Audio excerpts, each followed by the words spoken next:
Ever wondered how to turn a simple photo into something straight out of a movie? Today, I'll show you how to create a neo-noir driver portrait using Google Gemini in just a few easy steps. First, open Google Gemini. The AI photo editing feature is built right in.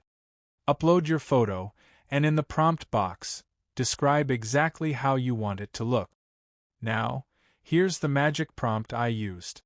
Behind the steering wheel at night, serious expression, face partially shadowed, high contrast lighting through a car window, Neo-Noir Style, ultra-realistic photo. Once you hit enter, Gemini will take a few seconds to process the image. And here's where the magic happens. The lights, reflections, and shadows completely change the vibe. Just look at this result, a total transformation.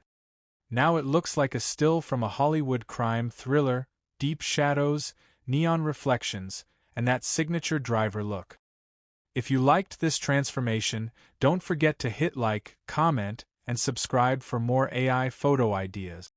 And tell me in the comments, which style should I try next? Cyberpunk, golden hour, or vintage film look?